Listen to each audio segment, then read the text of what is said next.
I don't know if you were on Get Up the day Tim Bontemps was on there when he said the Lakers did not get materially better over free agency. We talked last week about this. I thought that they had a great free agency because they didn't do anything stupid. They brought back they brought back their guys, Austin Reeves, D'Angelo Russell, Hachimura. They get Gabe Vincent. They get Taurean Prince. I'm curious to get your perspective on winners and losers in free agency, because I think sometimes it's not just about the big splash. Sometimes it can be about continuity. Bucks is a great example of that. Getting Lopez to come back, him not signing a massive offer sheet with a Houston or someone like that, getting Middleton back. My team, if you were to look at like straight additions to the team and not just bringing guys back, I think Houston and the Cleveland Cavaliers were my two winners in free agency because of the additions they made to their roster, the new guys coming in. But I'm curious to get your perspective on any winners or losers in free agency or the draft or the trades. Well, there's always shades of nuance in here, which makes it tough to do on non-podcast settings. But I think what Bontemps was reacting to is everybody saw what the Lakers did, and especially on ESPN, there was like, oh my God, Red Auerbach, move aside. Pat Riley, move aside. Put Rob Pelinka right up there. And like, if you ask me how Rob Pelinka's done over the last 11 months, I think he's done excellent. I think it was a mess after the last offseason. I couldn't believe they fielded that team and thought it would win. And I know that they had a couple of injuries early on. I looked at that team, saw its 3-point shooting, saw they were going to start Russ and said, nope, not happening. And then the moves that he made at the trade deadline and then this summer have totally turned that team around. They are too deep at every position. They still can't withstand a LeBron James or Anthony Davis like major injury, but like who could withstand their star players going down? Not many.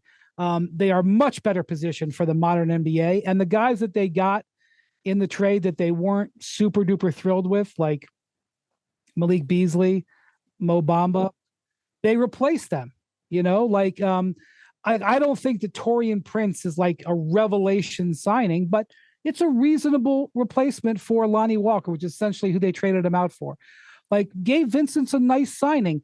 I think he's a mild upgrade on Dennis Schroeder. I don't think they went from, a G League guy to John Stockton, just to be clear. I think it was a mild upgrade. They did okay.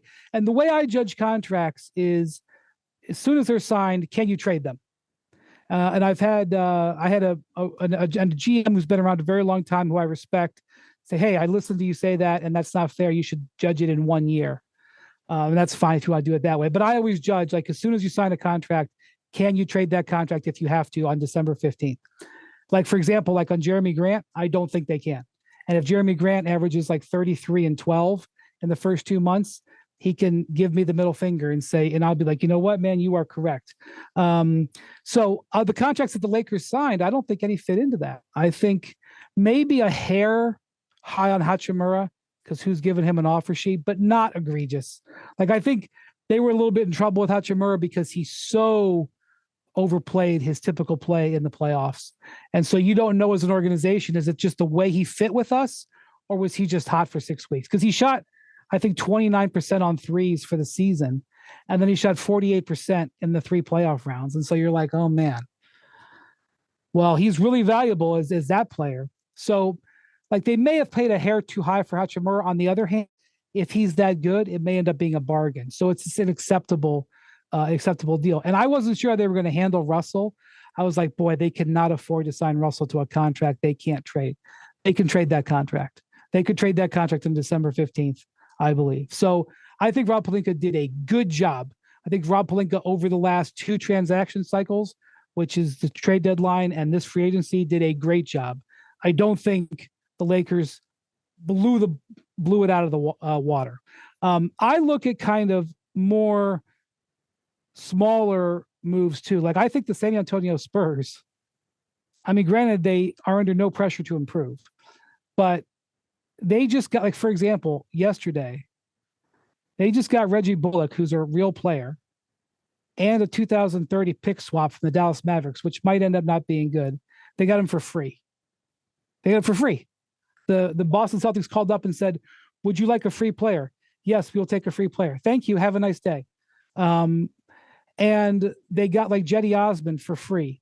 Now, Jetty Osmond and Reggie Bullock are not going to change your history, but like they could flip them again. And next thing you know, they've taken some cap space, which they weren't even sure how to use it.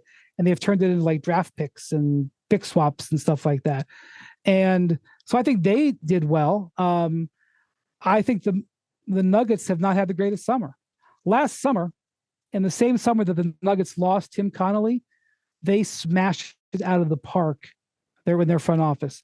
They drafted Christian Brown, a guy who could play rotation minutes in the finals for them.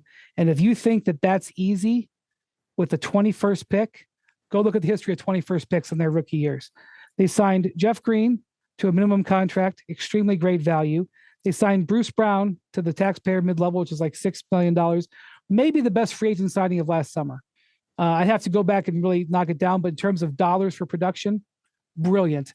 And they traded Morris for Kentavious Caldwell-Pope, who ended up playing a very important role in them going to the championship. They played 8 players basically on their during the finals, and 4 of them they acquired last summer. So this summer, they lose Jeff Green.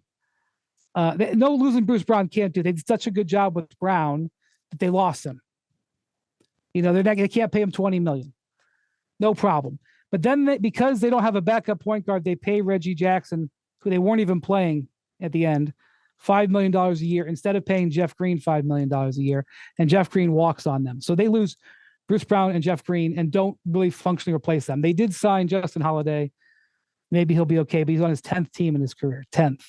So look, at the end of the day, they have Jokic, and they're probably going to give a good chance to sign Jamal Murray to a contract extension this summer, and they're going to be just fine. But in terms of how their summer operated, last year turned out to be an A, and this year we're not looking so good right now.